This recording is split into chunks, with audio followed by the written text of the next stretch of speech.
Republicans are also facing off for a chance to run in the 1st District congressional race. That would be against Democratic Congresswoman Chellie Pingree in November. News Center Maine's Sam Olson was able to speak with both candidates today as she's traveled to polling locations in southern Maine. Hi, Sam. Hi, Brendan and Amanda. Voters are still making their ways to the polls. As you can see behind me, they are voting for a number of things, including who they want to run against Congresswoman Chellie Pingree.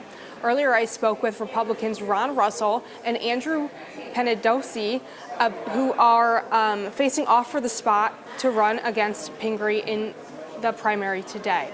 Ron Russell has spent 30 years in the Army and owned a business here in Maine. He says his depth of experience would suit him well for Congress.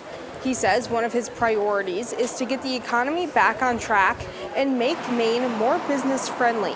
Russell says he would work toward limiting the rules and regulations on small businesses and lower taxes. He says right now in Congress, too many representatives are voting along party lines, which is the reason he says things do not change.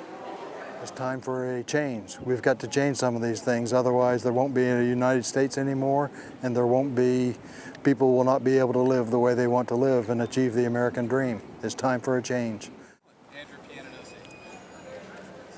Meanwhile, Andrew Pianadosi is Russell's challenger on the primary ballot. Pianadosi is 37 years old with a job in tech sales. He also says he has a background in cybersecurity. Pianadosi says one of his top priorities is to secure our nation's critical infrastructure, like utilities and the electrical grid.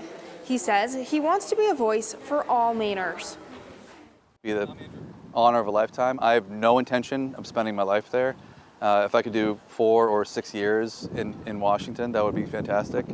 But I want to see my kids grow up here in Maine. So if you want a fresh voice in D.C., unbound and unencumbered by outside influences, I'm your guy. The common message from both of these challengers is it is time for change. They each say if they make it out of today's primary, they believe they can beat Chellie Pingree come November.